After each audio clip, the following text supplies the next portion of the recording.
Mi esposo me ofreció un café con la sonrisa más cálida que le había visto en meses. Acepté agradecida, sin sospechar nada. Fue entonces cuando nuestra empleada, Lupita, tropezó conmigo y derramó un poco en el suelo. Mientras se agachaba para limpiar, me susurró muy bajito, solo para mí: «No se tome eso, por favor, confíe en mí». Se me heló la sangre. Entonces lo cambié secretamente con el de mi esposo. 5 minutos después, sucedió algo aterrador. Pero antes de continuar, asegúrate de estar suscrito al canal y escribe en los comentarios: ¿desde dónde estás viendo este video? Mi nombre es Gabriela Sandoval y a mis 42 años creía conocer a mi esposo mejor que nadie en el mundo. 12 años de matrimonio, una hija hermosa de 8 años llamada Sofía, una casa cómoda en una zona exclusiva de Polanco, en la Ciudad de México.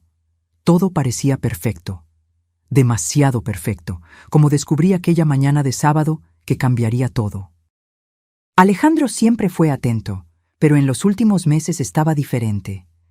Más cariñoso, más presente, insistiendo en prepararme el café todas las mañanas. Yo lo encontraba romántico, una señal de que nuestro matrimonio estaba más fuerte que nunca. Qué equivocada estaba. Aquella mañana, Sofía estaba en casa de mi mamá, en Cuernavaca, pasando el fin de semana. Alejandro sugirió un desayuno especial, solo nosotros dos.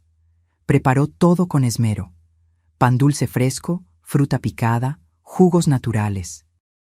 Y claro, mi café favorito, ese de grano de Veracruz bien cargado que tanto me gustaba. Lupita trabajaba con nosotros desde hacía apenas 6 meses. Era una mujer discreta, en sus 50, siempre eficiente y silenciosa. Alejandro la contrató después de que nuestra antigua empleada se jubiló. Para ser sincera, nunca le había prestado mucha atención. Ella hacía su trabajo y desaparecía, exactamente como Alejandro prefería que fueran los empleados. Pero aquella mañana, mientras Alejandro me servía el café con esa sonrisa perfecta, noté algo extraño en los ojos de Lupita. Estaba parada cerca de la puerta de la cocina, observando la escena con una expresión que no lograba descifrar. ¿Miedo? ¿Urgencia?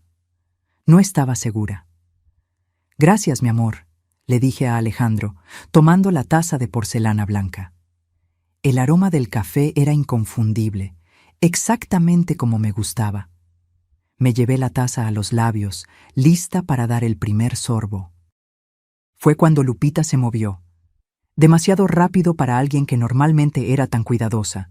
Cruzó la sala cargando una charola con cubiertos limpios. Chocó conmigo con fuerza suficiente para hacer volcar la taza, derramando todo el café caliente sobre mi bata y en el piso. ¡Ay, Dios mío!, grité, más por la sorpresa que por el dolor. «Lupita, ¿qué pasó?». Ella se arrodilló inmediatamente, con servilletas en la mano, limpiando frenéticamente el piso de mármol. Mas cuando me miró, sus ojos estaban llenos de una intensidad que me asustó. Se acercó, fingiendo secar mi bata, y susurró tan bajo que apenas logré escuchar: «No se tome ese café. Por favor, señora Gabriela, solo confíe en mí». Mi corazón se aceleró. El tono de urgencia en su voz no dejaba dudas de que no estaba bromeando. ¿Pero qué? ¿Por qué? Miré a Alejandro, que estaba de pie con una expresión de irritación en el rostro. «Lupita, por el amor de Dios», dijo él con la voz más alta de lo necesario. «Esa taza era de mi abuela. ¿Sabes cuánto valora Gabriela esas piezas?». «Perdóneme, señor Alejandro», respondió Lupita, manteniendo la cabeza baja. «Fue un accidente. Mi mente corría a 1000 por hora. La advertencia de Lupita resonaba en mi cabeza. No bebas ese café. Confía en mí». ¿Por qué diría eso? ¿Qué había en el café? ¿Y por qué Alejandro estaba tan irritado por una simple taza rota cuando normalmente era tan calmado? «Está todo bien», dije, tratando de mantener la voz firme a pesar del temblor que sentía por dentro. «Los accidentes pasan». Alejandro ya estaba sirviendo otra taza de la prensa francesa que tenía en la mesa. Sus movimientos eran cuidadosos, casi meticulosos. Algo que siempre admiré en él, su atención a los detalles. Pero ahora, observándolo verter el líquido oscuro en la nueva taza, sentí un escalofrío recorrer mi espalda. «Aquí tienes, amor», dijo, entregándome la taza con esa misma sonrisa cálida. «Ten cuidado de no derramar de nuevo». Tomé la taza con manos temblorosas. Lupita aún estaba en el suelo, recogiendo los pedazos de la taza rota, pero sus ojos encontraron los míos por un breve segundo. Había súplica en esa mirada, una petición silenciosa para que le creyera. Mi mente trabajaba frenéticamente. Si Lupita tenía razón, si había algo malo con aquel café, necesitaba un plan. No podía simplemente rechazar beberlo frente a Alejandro. Él sospecharía, y si realmente había puesto algo en el café, no quería ni pensar en lo que podría pasar. «¿Sabes una cosa?», dije, forzando una sonrisa. «Tengo tanta hambre que creo que voy a comer algo primero. ¿Quieres compartir un bolillo con mermelada?». Alejandro dudó por una fracción de segundo antes de sonreír. «Claro, querida, deja que te lo traiga». Se levantó y fue hasta la barra de la cocina. Fue todo lo que necesité. Con un movimiento rápido, tomé su taza, que estaba al lado de mi plato, y la cambié con la mía. Mi corazón latía tan fuerte que estaba segura de que él podría escucharlo. Cuando Alejandro volvió con el pan, yo ya estaba sosteniendo su taza, como si fuera la mía. No notó el cambio. ¿Por qué lo notaría? Al fin y al cabo, éramos marido y mujer. Confiábamos el uno en el otro, o al menos eso pensaba yo. «Gracias, amor», dije, tomando el pan que él me ofrecía. Mordí despacio, observándolo por encima del borde de la taza que ahora estaba frente a mí. ¿Su taza? ¿O sería la mía? Alejandro tomó su taza, en realidad la mía, y dio un trago largo. Yo apenas podía respirar, observando cada movimiento suyo. Si Lupita estaba equivocada, si yo acababa de hacer el cambio por nada, Alejandro iba a pensar que estaba loca. Pero si ella tenía razón, los primeros 2 minutos fueron una tortura. Alejandro continuó comiendo normalmente, haciendo comentarios sobre lo feliz que estaba por tener este tiempo juntos. Yo respondía en automático, mis ojos fijos en él, buscando cualquier señal de que algo andaba mal. Fue en el 3er minuto que me di cuenta. Su mano tembló levemente al tomar otro pedazo de pan. Parpadeó varias veces seguidas, como si tuviera dificultad para enfocar la vista. «¿Estás bien?», pregunté, mi voz saliendo más aguda de lo que pretendía. «Lo estoy», respondió, pero su voz sonaba extraña, un poco arrastrada. «Solo me siento un poco mareado». Lupita aún estaba en la sala, ahora fingiendo acomodar unos libros en el estante. La vi girarse ligeramente, observando a Alejandro con atención. En el 4.º minuto, Alejandro se llevó la mano a la frente. «Gabriela, yo no me estoy sintiendo muy bien». Su rostro se estaba poniendo pálido, gotas de sudor comenzaban a formarse en su frente. Intentó levantarse, pero sus piernas flaquearon. «¡Alejandro!», grité, saltando de la silla y corriendo hacia él. Fue cuando sucedió. Sus ojos se pusieron en blanco y su cuerpo entero comenzó a convulsionar. Cayó de la silla, golpeando con fuerza el suelo. Sus extremidades se contraían violentamente, espuma comenzaba a formarse en las comisuras de su boca. Yo estaba paralizada, mi cerebro incapaz de procesar lo que estaba viendo. Mi esposo, el hombre con quien había vivido por 12 años, estaba en el suelo, teniendo una convulsión. Y yo sabía, con una certeza absoluta y aterradora, que ese café era para mí. Lupita corrió al teléfono. «Voy a llamar a la ambulancia». Pero mientras marcaba, se giró hacia mí y nuestros ojos se encontraron. En esa mirada vi confirmación. Ella sabía. De alguna forma, Lupita sabía exactamente lo que Alejandro había planeado hacerme. La ambulancia llegó en tiempo récord, pero para mí pareció una eternidad.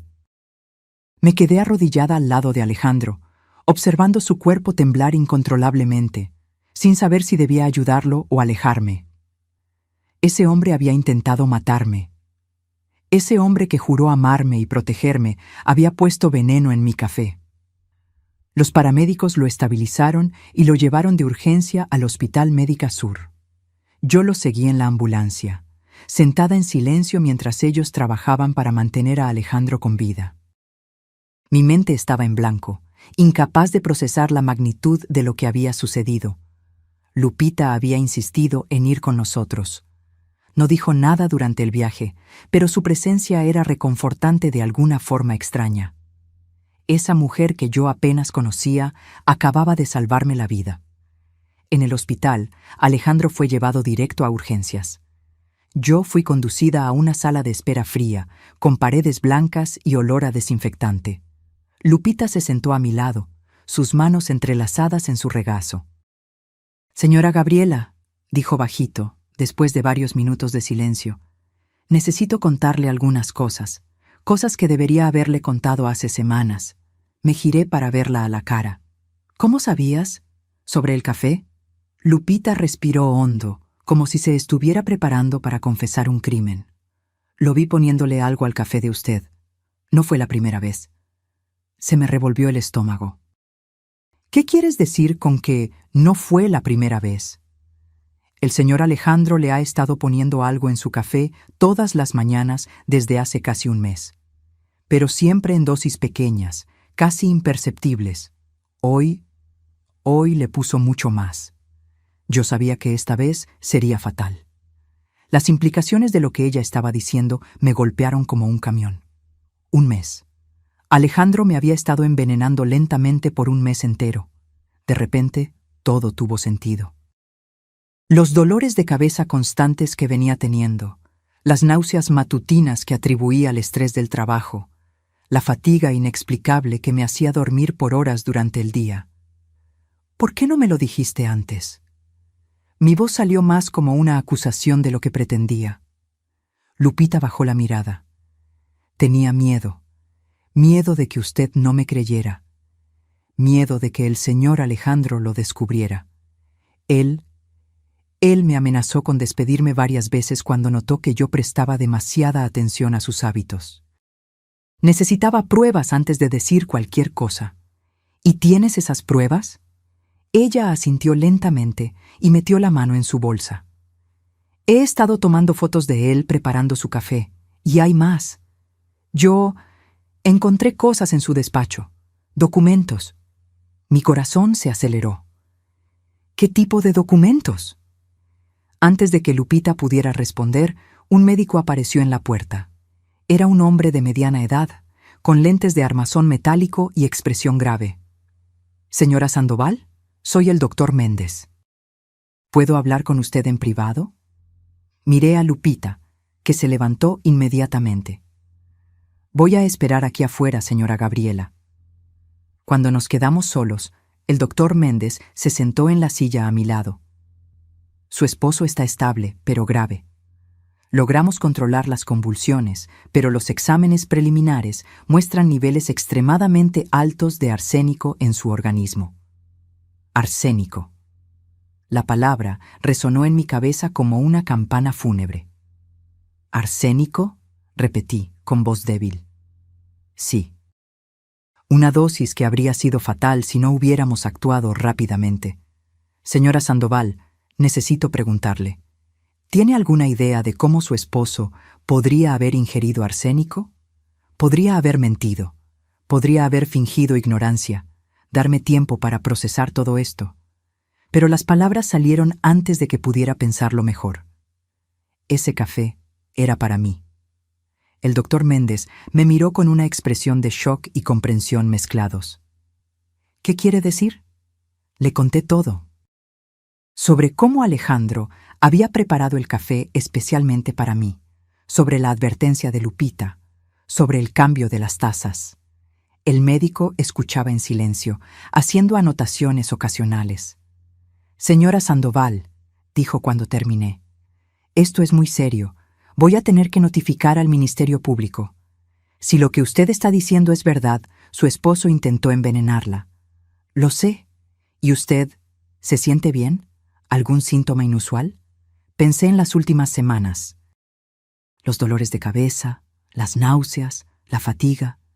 Me he sentido mal desde hace algunas semanas. Dolores de cabeza, mareos, cansancio extremo. El rostro del doctor Méndez se endureció aún más. Necesitamos hacerle algunos exámenes a usted también. Si él le ha estado poniendo arsénico en su café desde hace semanas, como su empleada sugiere, usted puede tener niveles peligrosos del veneno acumulado en su organismo. La realidad de lo que él estaba diciendo tardó algunos segundos en penetrar. Alejandro no solo estaba intentando matarme aquella mañana, él me venía matando de a poco, día tras día, taza tras taza, sonrisa tras sonrisa. Fui llevada para hacerme una batería de análisis de sangre. Mientras la enfermera recolectaba muestra tras muestra, intenté procesar todo. 12 años de matrimonio. Una hija que amábamos, una vida que parecía perfecta. ¿Todo eso era mentira? Pensé en Sofía, mi niña linda con sus rizos castaños y sonrisa amplia. Ella estaba en la casa de mi mamá, completamente ajena al hecho de que su papá estaba en una cama de hospital porque había intentado asesinar a su mamá.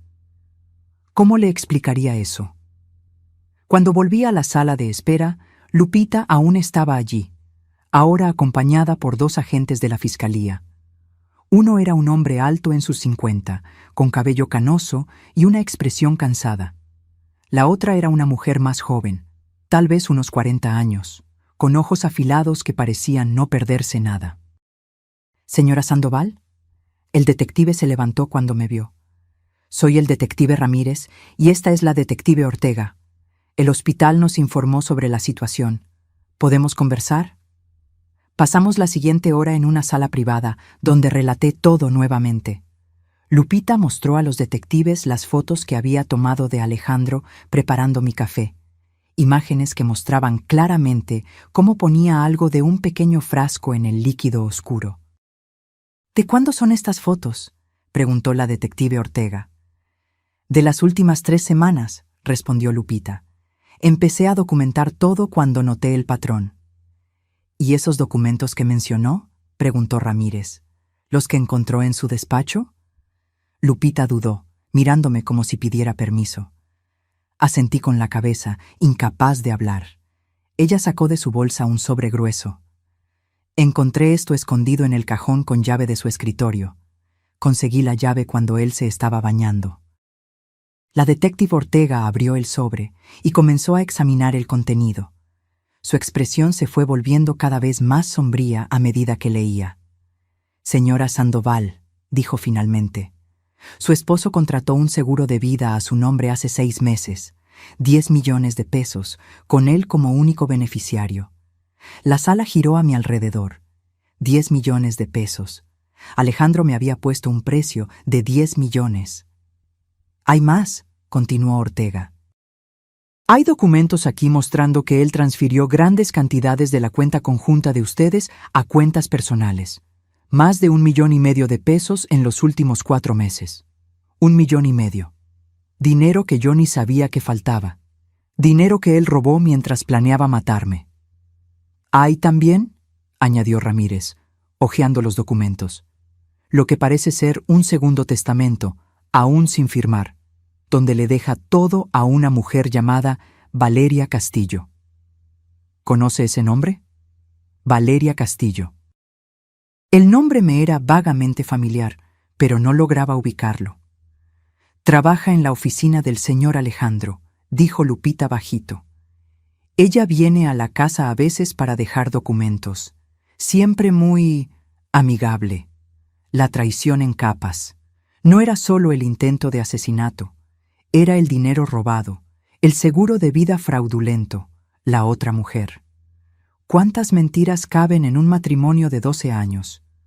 Vamos a necesitar una orden de cateo para buscar evidencia en su casa», dijo la detective Ortega.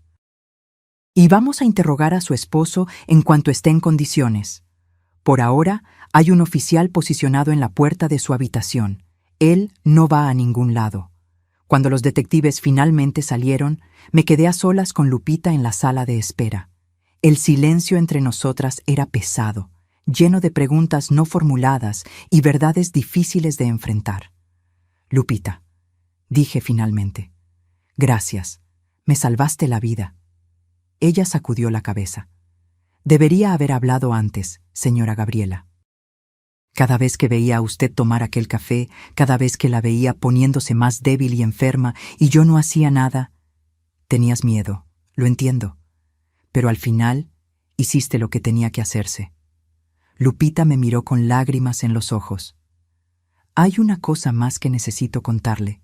Sobre Sofía, mi corazón se detuvo. ¿Qué pasa con mi hija? Escuché al señor Alejandro al teléfono algunas veces, hablando con esa Valeria.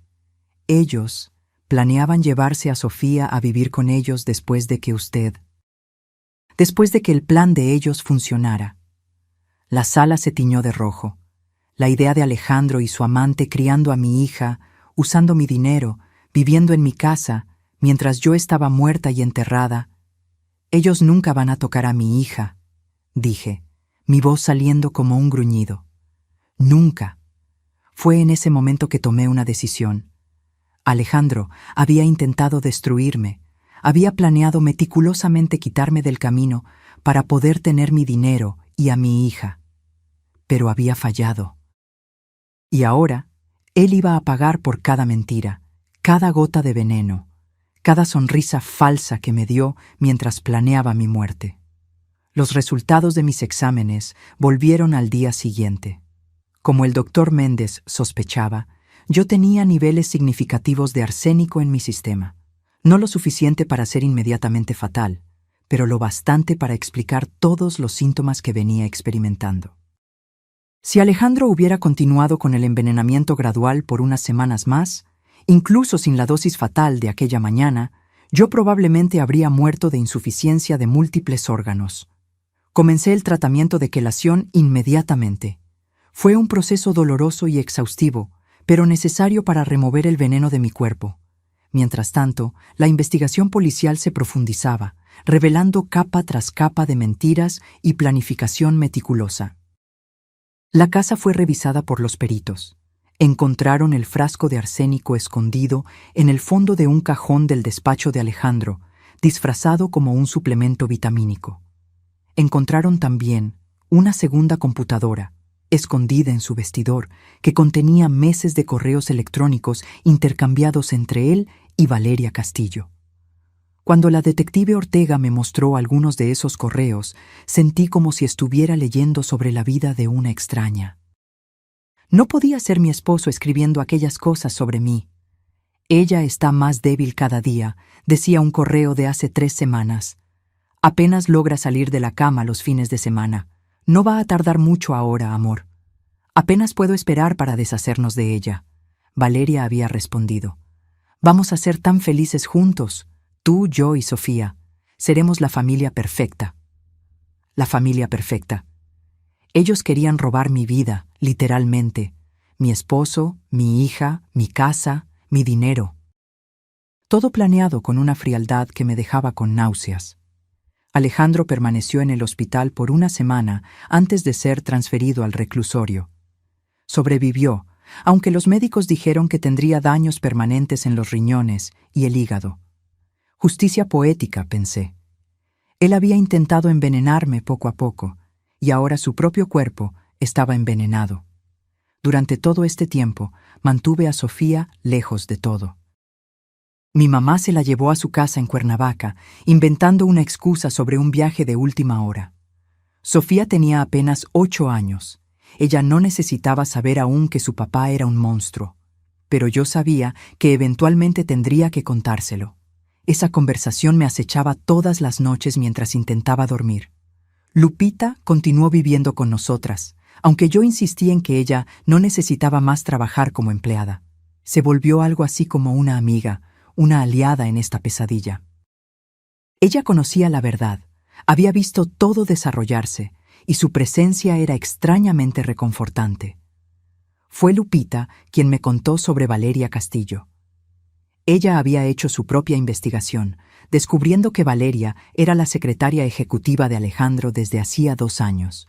Ellos comenzaron la aventura 6 meses atrás, exactamente cuando Alejandro contrató el seguro de vida a mi nombre.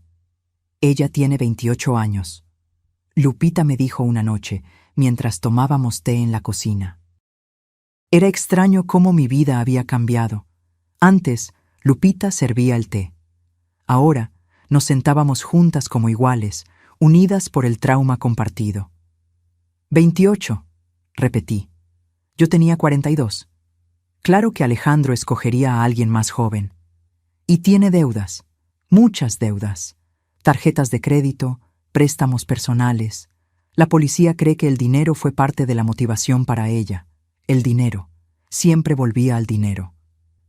Alejandro y Valeria no solo me querían muerta, querían mis recursos financieros.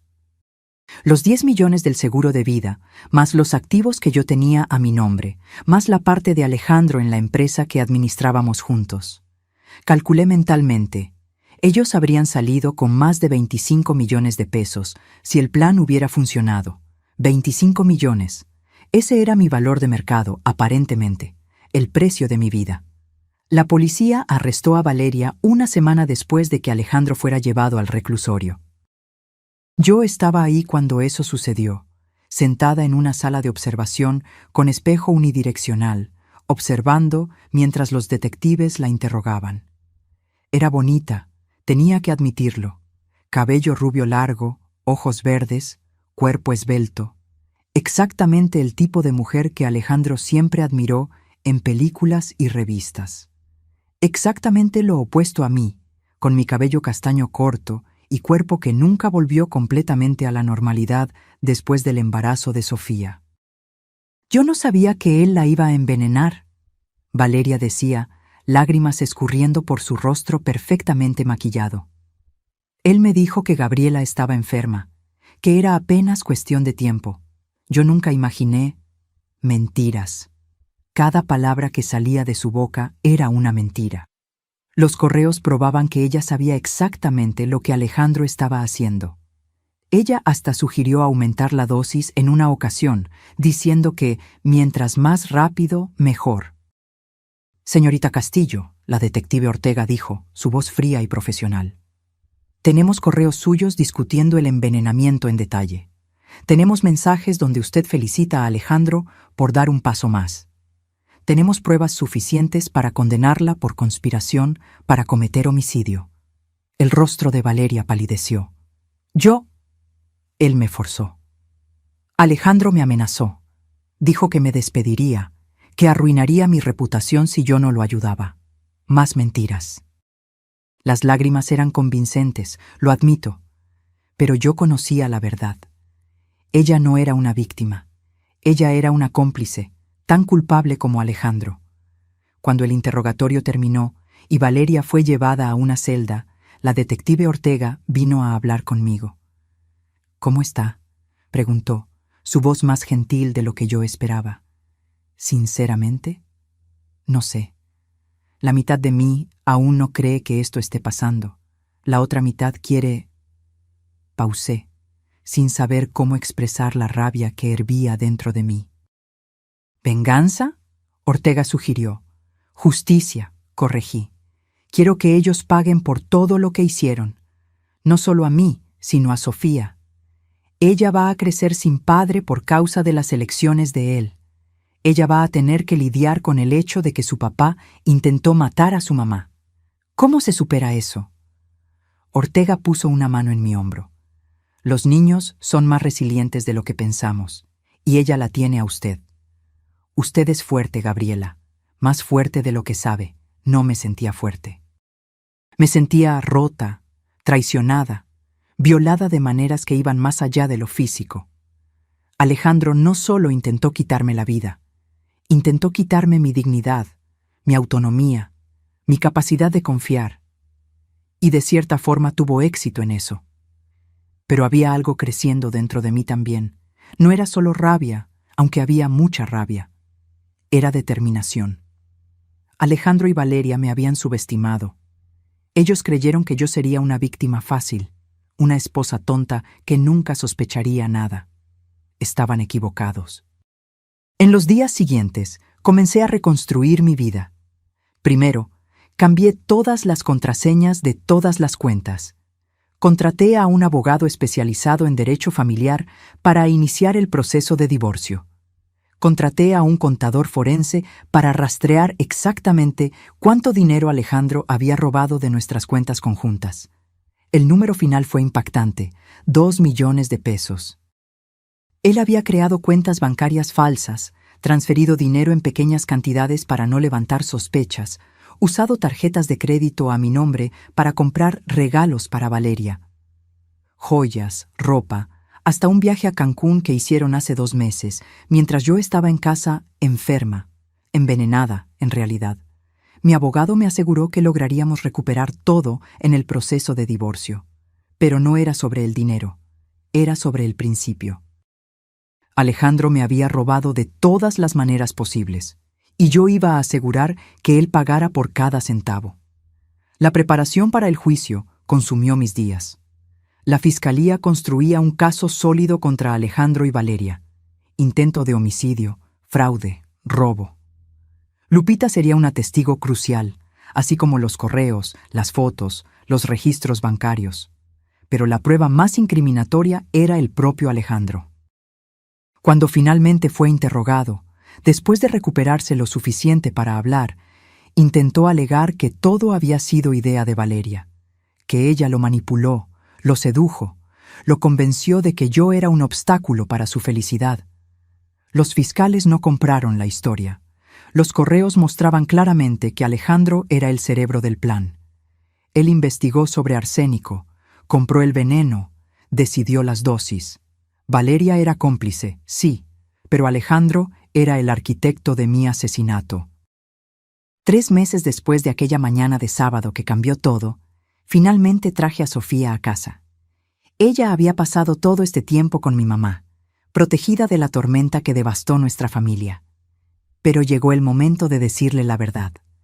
Me senté con Sofía en su cuarto, rodeada por los osos de peluche y pósters de sus princesas favoritas. Ella tenía apenas 8 años, pero sus ojos castaños me miraban con una madurez que me partía el corazón. «Mamá, ¿dónde está papá?», preguntó, directo al punto, como siempre. La abuela dijo que él estaba viajando por trabajo, pero ya pasó mucho tiempo. Respiré hondo. No había manera fácil de hacer esto. «Sofía, mi amor, necesito conversar contigo sobre algo muy serio. Tu papá, él hizo algunas cosas muy malas, cosas que lastimaron a mamá». Sus ojos se abrieron mucho. «¿Te pegó?». «No, querida. Fue peor que eso. Él intentó». Mi voz falló. «¿Cómo le dices a una niña de 8 años que su papá intentó matar a su mamá? Él intentó lastimarme de una forma que podría haberme apartado de ti para siempre». Vi el momento en que ella comprendió. Sus manos pequeñas apretaron el osito de peluche que sostenía, sus ojos llenándose de lágrimas. «¿Papá quería que te murieras?». Su voz era tan pequeña, tan rota. «Sí, mi amor, él quería». Sofía rompió en llanto, y yo la jalé a mis brazos, sintiendo mi propio corazón despedazarse. Ella lloró por casi 1 hora, haciendo preguntas que yo respondí de la mejor forma que pude, siendo honesta, pero tratando de no destruir completamente la imagen que ella tenía de su padre. ¿Pero él me amaba?, preguntó finalmente, secándose las lágrimas con el dorso de la mano. ¿O eso también fue mentira? Era la pregunta más difícil de todas, porque yo honestamente no sabía la respuesta. Alejandro había sido un padre amoroso en los primeros años de vida de Sofía. La llevaba al parque, le leía cuentos antes de dormir, celebraba cada logro. ¿Pero eso era real o todo era parte de una fachada cuidadosamente construida? «Yo creo que él te amaba de la manera en que él era capaz de amar», dije finalmente. «Pero las personas a veces toman malas decisiones, muy, muy malas, y a veces esas decisiones cambian quiénes son». No era una respuesta completa, pero era la mejor que tenía. En los días siguientes observé a Sofía procesar todo eso. Tenía pesadillas, despertaba llorando a mitad de la noche, se aferraba a mí con una intensidad que nunca había demostrado antes. contraté a una psicóloga infantil especializada en trauma, y Sofía comenzó sesiones semanales. Lupita continuó siendo una presencia constante en nuestras vidas. Se volvió más que una empleada o incluso una amiga. Ella era familia ahora, la tía elegida de Sofía, la persona que salvó la vida de mamá. Sofía la adoraba, y Lupita retribuía ese afecto con una ternura que me hacía recordar que aún había bondad en el mundo. El juicio estaba marcado para dentro de 2 meses. Mi abogado me preparó para testificar, haciéndome revivir cada detalle de aquella mañana repetidas veces hasta que yo pudiera contar la historia sin desmoronarme. Fue torturante, pero necesario.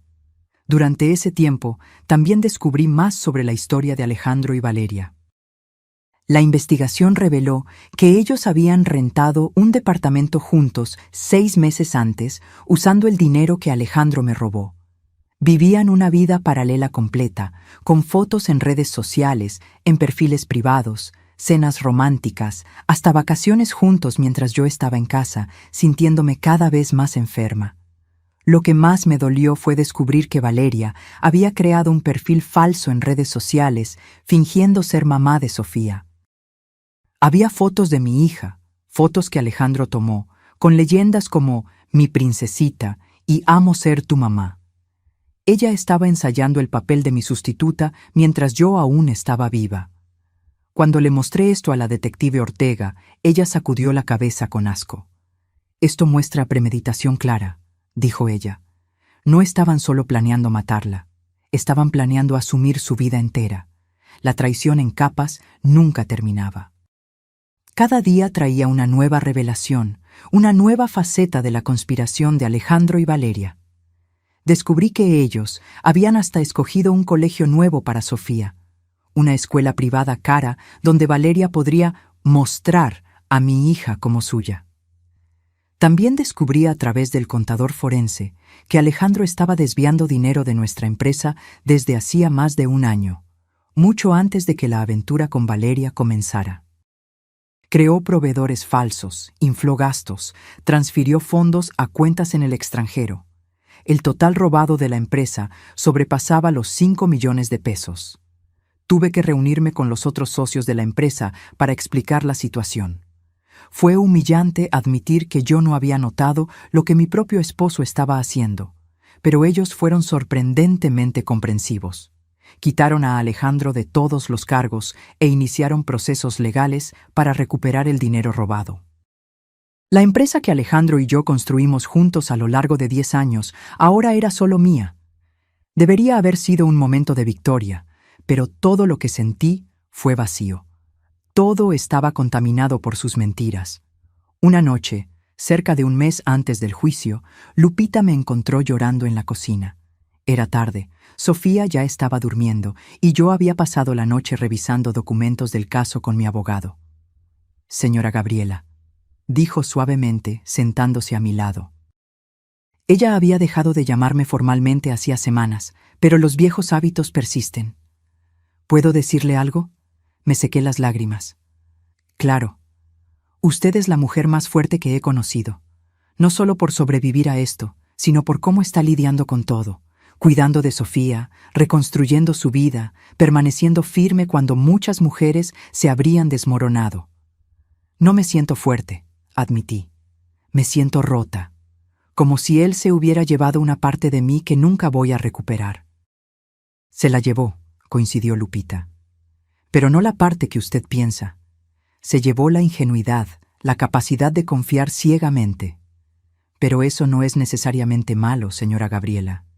Esas eran las partes que permitieron que él la lastimara. Sin ellas, usted es más fuerte, está más protegida».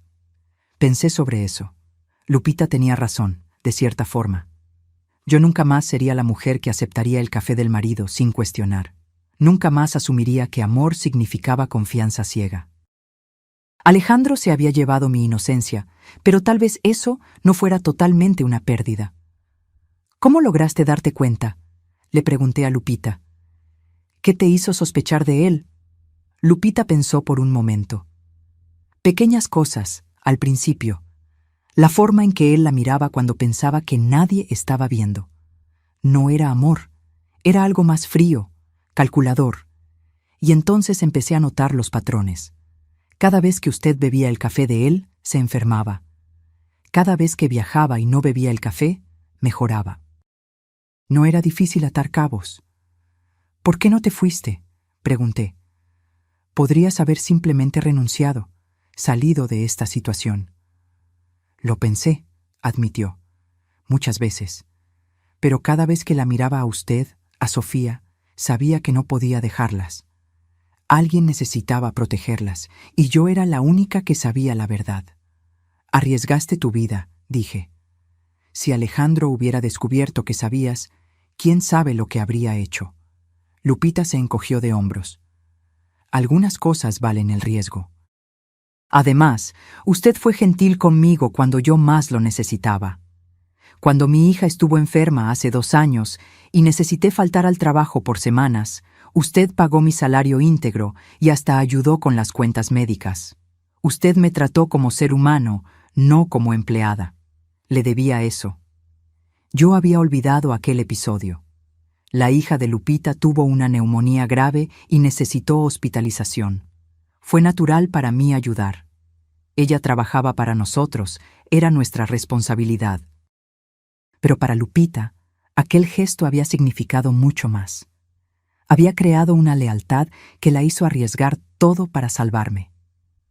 Aún así, dije, te debo mi vida. Nunca voy a olvidar eso. Nos quedamos sentadas en un silencio cómodo por algunos minutos. 2 mujeres ligadas por circunstancias extraordinarias, formando un vínculo que trascendía la relación laboral. ¿Qué va a hacer después del juicio?, preguntó Lupita finalmente. Era una pregunta que yo había evitado pensar. Honestamente, no sé. Reconstruir, supongo. Enfocarme en Sofía. Asegurar que la empresa prospere. Pero más allá de eso, sacudí la cabeza. No logro ver el futuro ahora. Todo es muy incierto. El futuro siempre es incierto, dijo Lupita con sabiduría. Pero al menos ahora usted sabe que puede sobrevivir a lo inesperado. Puede sobrevivir a lo peor que la vida tiene para ofrecer. Ella tenía razón. Yo había sobrevivido a un intento de asesinato por mi propio esposo. Había descubierto traición en todos los frentes. Había sido envenenada, robada, engañada. Y aún estaba aquí, aún luchando, aún de pie. Eso tenía que significar algo. Aquella noche, por primera vez en meses, logré dormir sin pesadillas. Aún estaba el juicio por delante, aún estaba Sofía para cuidar, aún había una vida para reconstruir. Pero por primera vez desde aquella mañana de sábado, sentí una chispa de esperanza, pequeña, frágil, pero real. El juicio comenzó en una mañana fría de julio. El juzgado estaba lleno. Periodistas, curiosos, algunos colegas de la empresa que vinieron a demostrar apoyo. Vi rostros familiares en la multitud, personas que conocía hacía años, todas mirándome con una mezcla de lástima y curiosidad morbosa. Alejandro fue traído esposado, vistiendo un traje que ya no le quedaba bien. Había adelgazado en la prisión, su rostro estaba más delgado, ojeras profundas bajo los ojos. Cuando nuestras miradas se cruzaron, busqué alguna señal de remordimiento, de arrepentimiento. No vi nada más que rabia mal disimulada. Valeria entró separadamente, usando un vestido sobrio azul marino, cabello recogido en un chongo conservador. Parecía joven y vulnerable, exactamente la imagen que su abogado quería proyectar. La víctima manipulada por el hombre mayor y poderoso. Pero yo conocía la verdad. El fiscal, el licenciado Fernando Costa, era un hombre en sus 50, con reputación de nunca perder un caso de intento de homicidio. Abrió con una declaración devastadora, describiendo el plan de Alejandro y Valeria en detalles meticulosos. «Damas y caballeros del jurado», comenzó, su voz llenando la sala. «Van a escuchar sobre un plan frío y calculado para asesinar a una esposa, una madre, una mujer inocente, por el motivo más antiguo del mundo: avaricia. Alejandro Sandoval y Valeria Castillo no solo planearon quitarle la vida a Gabriela Sandoval, planearon robar su identidad, su hija, su dinero, y casi lo lograron. Presentó las pruebas metódicamente, las fotos de Lupita mostrando a Alejandro poniendo el arsénico en el café. Los correos entre Alejandro y Valeria discutiendo mi muerte como si fuera un negocio por cerrar. Los registros bancarios mostrando las transferencias fraudulentas. El seguro de vida contratado sin mi conocimiento. Pero la prueba más impactante fue la propia Lupita. Cuando ella subió al estrado de los testigos, hubo un silencio completo en el juzgado. Contó su historia con una dignidad silenciosa que conmovió hasta a los periodistas más cínicos. Yo veía a la señora Gabriela poniéndose más débil cada día, testificó Lupita, su voz firme a pesar de las lágrimas que escurrían por su rostro. Ella tenía dolores de cabeza terribles, náuseas constantes, una fatiga que la dejaba en cama por horas. Y yo sabía qué estaba causando eso. Yo veía al señor Alejandro poner el veneno en el café de ella todas las mañanas. ¿Por qué no le dijo nada a la señora Sandoval inmediatamente?, preguntó el fiscal. Lupita me miró directamente. Porque tenía miedo. Miedo de que ella no me creyera, miedo de que el señor Alejandro descubriera y hiciera algo peor. Pero más que eso, yo necesitaba pruebas. Palabra contra palabra no sería suficiente. Entonces empecé a documentar todo. El abogado defensor de Alejandro, un hombre llamado licenciado Marcelo Ribeiro, intentó desacreditar a Lupita durante el contrainterrogatorio. «Señora Martínez», dijo él, su voz llena de desdén mal disimulado, «¿no es verdad que usted fue contratada apenas 6 meses antes del incidente? ¿Cómo una empleada relativamente nueva tendría tanto acceso a los supuestos planes de mi cliente?» Lupita mantuvo la compostura. «Las empleadas vemos todo, licenciado. La gente se olvida de que estamos ahí.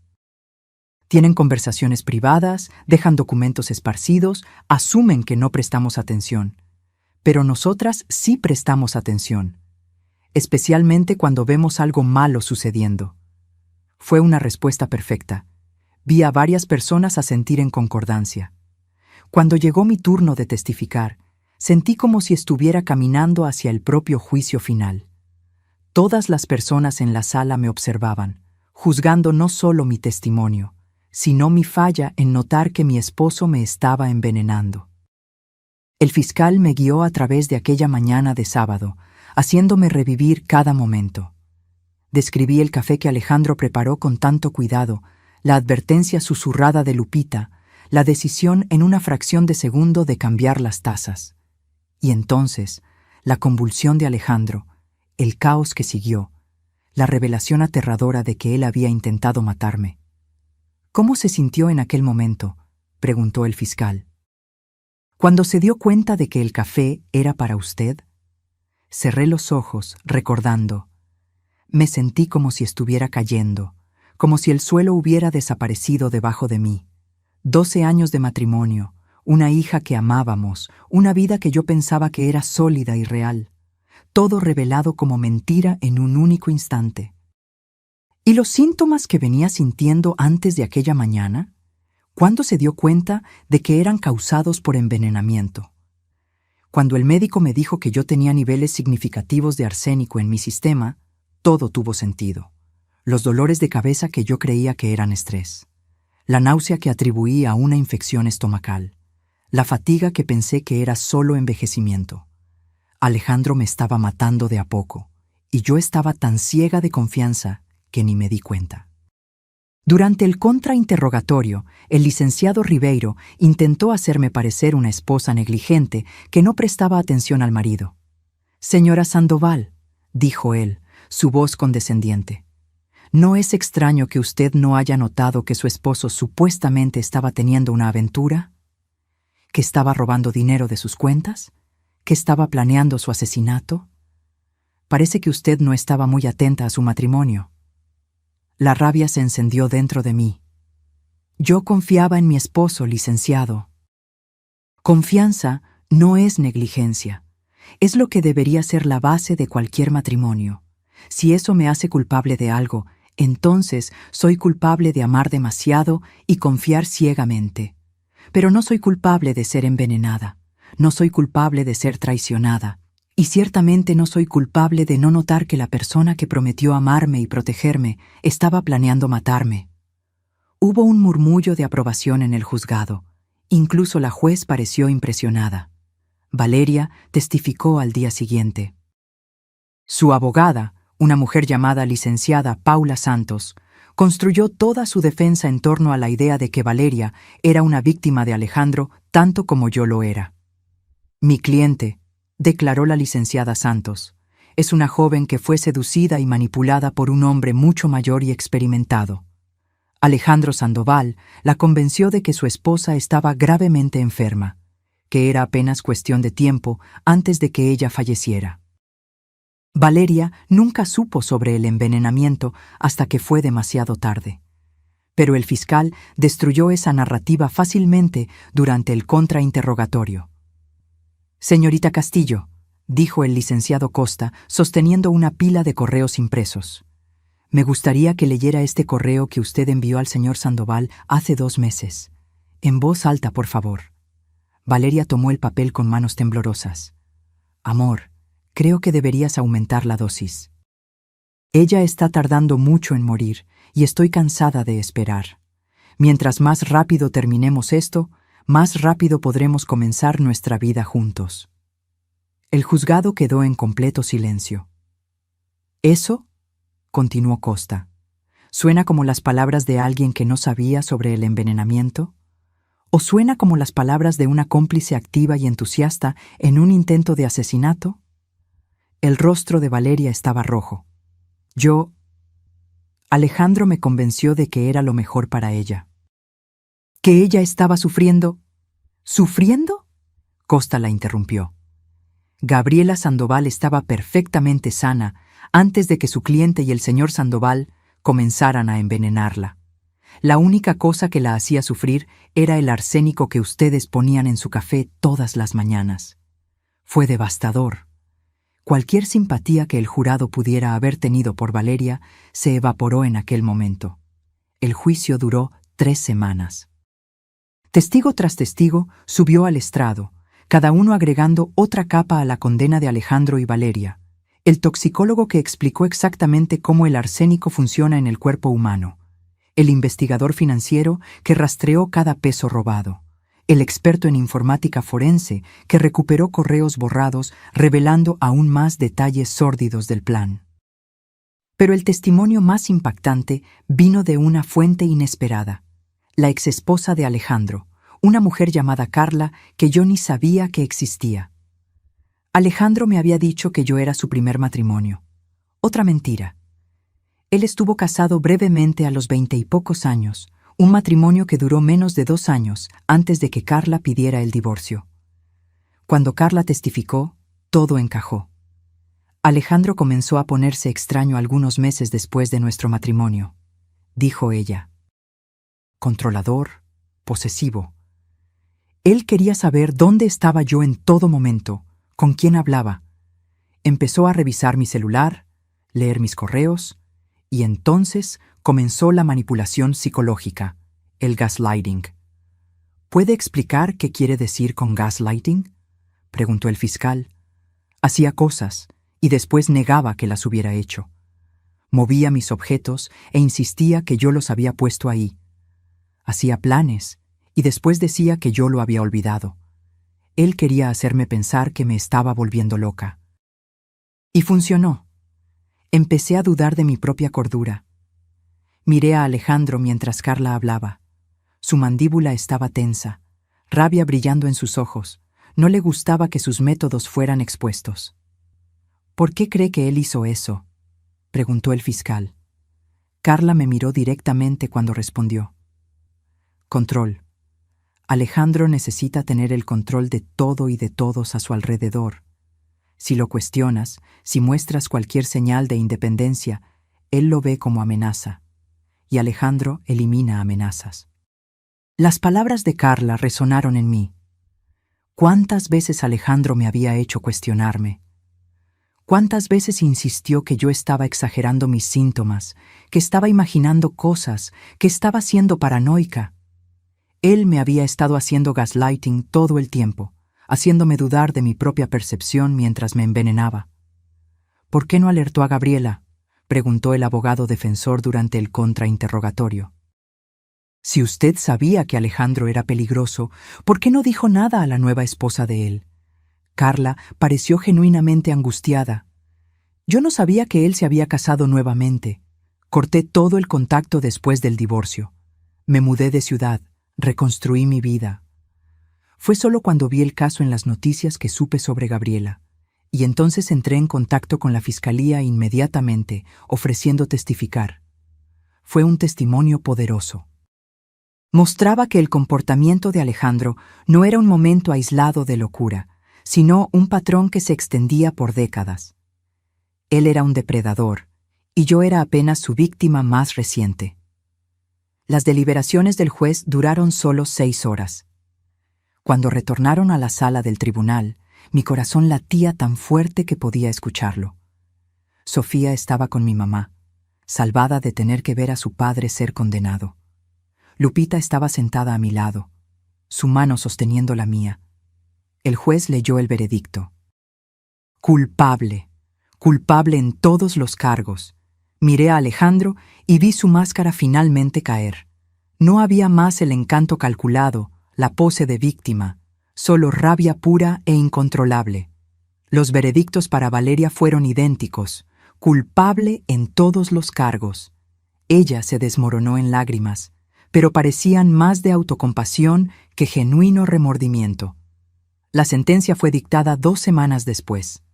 La juez, una mujer llamada doctora Regina Campos, no tuvo piedad. «Señor Sandoval», dijo ella, su voz haciendo eco por el juzgado silencioso, «usted traicionó de la forma más fundamental posible la confianza de alguien que lo amaba. Planeó meticulosamente el asesinato de su esposa, la madre de su hija, por avaricia pura, y lo hizo de una manera particularmente cruel, envenenándola lentamente a lo largo de semanas, causando sufrimiento prolongado. Por esos crímenes, lo condeno a 30 años de prisión, sin posibilidad de libertad condicional por los primeros 15 años. 30 años. Alejandro tendría más de 70 cuando saliera, si es que salía. Valeria recibió 25 años, con posibilidad de libertad condicional después de 12. Más joven, menos culpable a los ojos de la ley, pero igualmente destruida. Cuando todo acabó, cuando Alejandro y Valeria fueron llevados esposados, sentí nada. Esperaba sentir victoria, alivio, tal vez hasta alegría. Pero todo lo que sentí fue un vacío profundo. Se había hecho justicia, pero no traía de vuelta los 12 años que perdí en un matrimonio basado en mentiras. No borraba el hecho de que mi hija crecería sin padre. No curaba la herida de traición que aún sangraba dentro de mí. Lupita me acompañó hasta el coche. «¿Cómo está?», preguntó. «Vacía», admití. Creí que me sentiría mejor cuando todo acabara, pero no me siento así.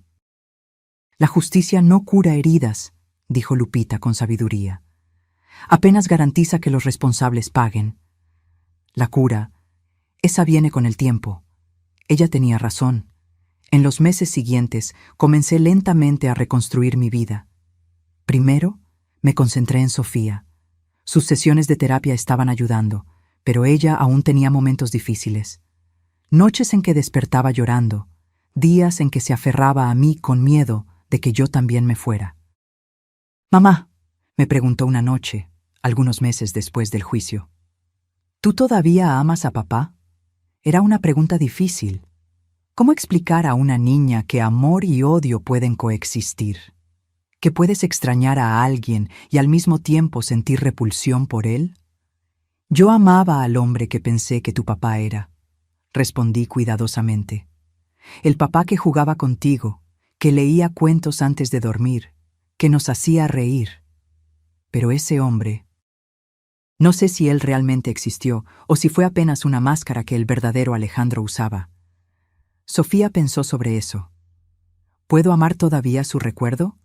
¿Al papá que yo recuerdo? Claro que puedes, mi amor. Esos recuerdos son tuyos. No dejes que lo que él hizo te quite eso. Fue un consejo que yo misma necesitaba seguir. Pasé tanto tiempo enfocándome en las mentiras de Alejandro que casi olvidé que hubo momentos buenos también. Nuestra primera cita, el nacimiento de Sofía, vacaciones en familia. Esos momentos eran reales para mí, aunque tal vez no lo fueran para él. Y yo tenía el derecho de guardar esos recuerdos sin dejar que ellos borraran la verdad de lo que él era. Lupita decidió continuar viviendo con nosotras, no más como empleada, sino como compañera de casa. Se volvió una figura materna secundaria para Sofía y una amiga inestimable para mí. Juntas, creamos una nueva dinámica familiar, basada no en sangre u obligación, sino en elección y respeto mutuo. La empresa prosperó bajo mi gestión sola. Sin Alejandro para desviar fondos o sabotear decisiones, logré implementar cambios que siempre quise hacer. Contraté más mujeres para posiciones de liderazgo, implementé políticas de trabajo flexible para padres, aumenté inversiones en tecnología sustentable. 3 años después del juicio, la empresa había crecido 40%. Yo no estaba más solo reconstruyendo, estaba construyendo algo nuevo y mejor. También comencé a hablar públicamente sobre mi experiencia. Primero tímidamente, en grupos de apoyo para víctimas de violencia doméstica. Después en pláticas más grandes, en conferencias sobre abuso psicológico y gaslighting. Cada vez que contaba mi historia, veía el reconocimiento en los ojos de otras mujeres. Ellas también habían sido envenenadas, si no físicamente, entonces emocionalmente. Habían sido manipuladas, hechas dudar de sí mismas. Y escuchar que no estaban solas, que podían sobrevivir y prosperar, parecía darles esperanza. ¿Sabe qué le salvó la vida? Una mujer me preguntó después de una plática. Además de Lupita, quiero decir. Pensé sobre eso. Creo que fue la disposición de creer en lo imposible. Cuando Lupita me avisó, cada fibra de mi ser quería no creer. Quería insistir que ella estaba equivocada, que Alejandro me amaba, que había una explicación razonable. Pero escogí creerle a ella incluso cuando no tenía sentido. Y esa elección me salvó la vida. Fue una lección que intenté transmitir a todas las mujeres que conocí. Confía en tus instintos. Si algo parece mal, probablemente lo está. No dejes que nadie te convenza de que tus percepciones están equivocadas, que estás siendo paranoica, que estás exagerando. Con el pasar de los años, la rabia que yo sentía comenzó a transformarse en algo más productivo. Usé el dinero recuperado de las cuentas fraudulentas de Alejandro para crear una fundación de apoyo a víctimas de envenenamiento doméstico y abuso financiero. La Fundación Gabriela tenía como objetivo proveer recursos legales, médicos y psicológicos para mujeres en situaciones similares a la mía. Lupita se convirtió en la directora ejecutiva de la fundación, usando su experiencia y empatía natural para conectar con las víctimas que ayudábamos. Ella entendía lo que era estar en una posición de impotencia, observando algo terrible suceder y tener que tomar decisiones imposibles sobre cuándo y cómo intervenir. Sofía, ahora con 11 años, estaba floreciendo a pesar de todo. Su terapeuta dijo que los niños son resilientes y ella lo probó todos los días. Aún tenía preguntas sobre su papá a veces, pero había aceptado que él había tomado malas decisiones y ahora estaba pagando por ellas. «Mamá», me dijo recientemente, «cuando crezca, quiero ayudar a personas como tú, y Lupita ayudan. Quiero ser abogada y defender a personas que fueron lastimadas». Mi corazón se hinchó de orgullo. Alejandro había intentado destruir nuestra familia, pero Sofía estaba creciendo fuerte, compasiva y determinada a hacer el bien en el mundo. Esa era la venganza final contra él. Criar una hija que era todo lo que él nunca fue. En cuanto a mí, aprendí a vivir con las cicatrices. Aún tenía pesadillas ocasionales, momentos en que despertaba en pánico, segura de que Alejandro estaba de alguna forma en la casa. Aún tenía momentos de paranoia, verificando todo lo que comía y bebía, incapaz de confiar completamente hasta en personas que probaron su lealtad repetidas veces. Pero también aprendí que las cicatrices son apenas pruebas de que sobreviviste. Ellas no te definen. Ellas solo muestran que fuiste lo suficientemente fuerte para continuar viviendo cuando habría sido más fácil rendirse. 5 años después de aquella mañana de sábado que cambió todo, recibí una carta del reclusorio. Era de Alejandro. Me quedé mirando el sobre por casi 1 hora antes de decidir abrirlo. Parte de mí quería quemarlo, destruir cualquier intento de él de volver a mi vida. Pero otra parte, la parte que aún buscaba comprensión, necesitaba saber qué tenía que decir. La carta era sorprendentemente corta. Gabriela, sé que no merezco tu tiempo o atención. Sé que lo que hice es imperdonable, pero necesito que sepas que no pasa un día sin que yo me arrepienta. No por la prisión, no por haber sido atrapado, sino por lo que les hice a ti y a Sofía. Tú merecías mucho mejor que un esposo que te traicionó de la peor forma posible. Sofía merecía un padre que la amara más de lo que amaba el dinero. No estoy pidiendo perdón. No espero que algún día entiendas por qué hice lo que hice. Honestamente, yo mismo no lo entiendo completamente. Solo quería que supieras que ganaste. No solo en el tribunal, sino en todo. Tomaste los pedazos rotos de tu vida y construiste algo mejor. Escuché sobre tu fundación, sobre cómo estás ayudando a otras mujeres. Eso es más de lo que yo jamás podría haber logrado, incluso con todo el dinero que intenté robarte. Sé que nunca voy a conocer a Sofía nuevamente.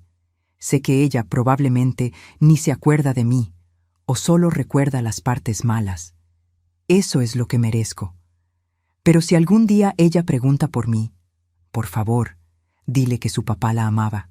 Incluso cuando estaba haciendo cosas terribles, incluso cuando había perdido todo el sentido de moralidad, esa parte era real. Cuídate, Gabriela. Y gracias, de cierta forma extraña, por salvarme también. Si no hubieras cambiado aquellas tazas, yo te habría matado y tendría que vivir con eso por el resto de la vida. Por lo menos ahora tengo la oportunidad de convertirme en algo mejor. Alejandro. Dejé caer la carta en mi regazo, sentimientos conflictivos inundándome. ¿Era una disculpa sincera? ¿O apenas otra manipulación, un último intento de Alejandro de controlar la narrativa? Le mostré la carta a mi terapeuta en la sesión siguiente. ¿Qué siente al leer esto?, preguntó. Confundida, admití. Parte de mí quiere creer que él está genuinamente arrepentido. Pero recuerdo cuántas veces mintió antes, cuán convincente podía ser. ¿Cómo puedo confiar en cualquier cosa que él dice? No necesita hacerlo, respondió. El arrepentimiento de Alejandro, genuino o no, no tiene que significar nada para usted. No cambia lo que él hizo. No cura sus heridas. Es sobre él, no sobre usted. Ella tenía razón. Responder o no a la carta de Alejandro no importaba. Guardar o destruir sus palabras no cambiaría mi camino de sanación. Escogí no responder. No por rabia u odio, sino porque simplemente no tenía nada más que decirle. En aquel mismo año, Sofía cumplió 12 años. Hicimos una fiesta pequeña, apenas familia cercana y amigos. Lupita estaba ahí, claro, junto con mi mamá, algunos compañeros de escuela de Sofía y algunos empleados de la fundación que se volvieron parte de nuestra familia extendida. Mientras observaba a Sofía riendo con sus amigas, soplando las velas de su pastel, haciendo planes para el futuro, me di cuenta de algo. Alejandro se había perdido todo esto. Había perdido la oportunidad de ver a su hija crecer, de ser testigo de sus triunfos y consolarla en sus fracasos. Había escogido el dinero sobre ella y ahora pagaba el precio todos los días en una celda de prisión. Esa era la justicia real. No la sentencia del juez o los años de cárcel, sino el conocimiento de que él había desperdiciado algo precioso por algo tan vacío como la avaricia. 6 años después del envenenamiento, encontré paz de una forma que nunca imaginé. No fue un momento dramático de revelación o cura. Fue gradual, como el sol saliendo lentamente sobre el horizonte. Un día simplemente noté que había pasado una semana entera sin pensar en Alejandro. Después un mes. Después varios meses. Mi vida ya no estaba definida por su traición. Estaba definida por mis elecciones, por las vidas que la Fundación tocó, por la relación profunda y verdadera que tenía con Sofía y Lupita, por el negocio que construí, por la fuerza que encontré dentro de mí misma. Comencé hasta a salir en citas nuevamente, algo que pensé que nunca haría.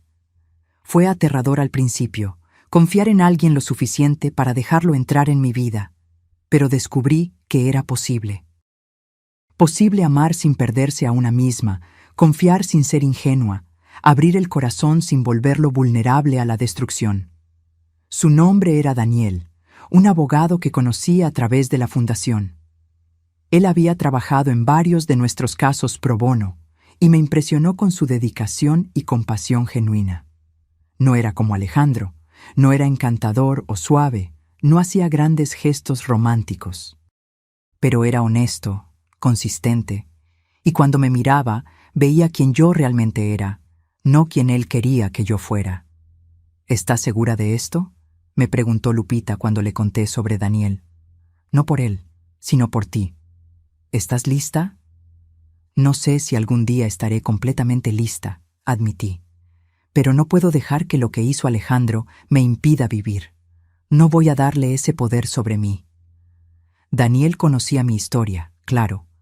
Todos la conocían. Había sido ampliamente cubierta por los medios. Pero él nunca me trató como víctima. Me trataba como sobreviviente, como guerrera, como mujer completa con su propia fuerza. Nuestra relación se desarrolló lentamente, cuidadosamente. No había prisa, no había presión. Apenas dos humanos dañados aprendiendo a confiar nuevamente. Él también tenía sus propias cicatrices de un matrimonio anterior que terminó mal. A Sofía le cayó bien inmediatamente, lo que fue sorprendente dado lo protectora que se había vuelto conmigo. Pero Daniel tenía un don con los niños, tratándolos como personas reales con opiniones valiosas. Le preguntaba a Sofía sobre sus intereses, escuchaba genuinamente sus respuestas, nunca intentó ser un sustituto del padre que ella perdió. «Mamá», me dijo Sofía una noche, después de que Daniel se hubiera ido a casa tras la cena, «te ves feliz cuando estás con él». «Soy feliz», respondí, dándome cuenta de que era verdad. «Él me hace feliz». «¿Papá te hacía feliz antes?», era una pregunta cargada. «Sí», respondí honestamente. O al menos yo pensaba que era feliz. Pero ahora me doy cuenta de que mucha de la felicidad que sentía estaba basada en mentiras. La felicidad que siento con Daniel es diferente, es más sólida, más real. Sofía asintió pensativamente. «Es bueno, te mereces ser feliz de verdad». 2 años después de conocer a Daniel, él me pidió matrimonio. Fue simple, sin drama, exactamente de la forma que yo quería. Solo nosotros dos, en una caminata por el parque donde tuvimos nuestra primera cita. «Gabriela», dijo él, parando cerca de un lago tranquilo. «Sé que tienes motivos para ser cautelosa con el matrimonio. Sé que tu último esposo traicionó tu confianza de la peor forma posible. No voy a prometerte que nunca voy a decepcionarte, porque somos humanos y los humanos cometen errores. Pero prometo que nunca voy a mentirte, nunca voy a lastimarte intencionalmente, y siempre voy a respetarte como la mujer increíble que eres». Se arrodilló, sacando una caja simple del bolsillo. «Gabriela Sandoval, ¿me harías el honor de casarte conmigo?» Lo miré, al hombre que había probado a lo largo de 2 años que sus palabras significaban algo, que sus acciones correspondían a sus promesas, y me di cuenta de que estaba lista para intentar nuevamente. «Sí», dije, lágrimas escurriendo por mi rostro. «Sí, me voy a casar contigo». Nos casamos 1 año después, en una ceremonia pequeña e íntima. Sofía fue mi dama de honor, Lupita fue madrina. Mi mamá lloró lágrimas de alegría, feliz de verme encontrar amor nuevamente después de todo lo que había pasado. Alejandro aún estaba en el reclusorio, cumpliendo su sentencia. Escuché a través de la fundación que se volvió un prisionero modelo, trabajando en la biblioteca del penal, aconsejando a otros presos sobre decisiones financieras. Aparentemente encontró algún tipo de redención, o al menos estaba haciendo un buen trabajo fingiendo. No me importaba. Él era parte de mi pasado, una historia que yo contaba para ayudar a otras personas, pero no más la historia que definía quién yo era. Ahora, si te gustó esta historia, haz clic en suscribirse y dime en los comentarios qué parte te dejó con la boca abierta. Ah, y no olvides convertirte en miembro para tener acceso a videos exclusivos que no subo aquí. Te espero allá.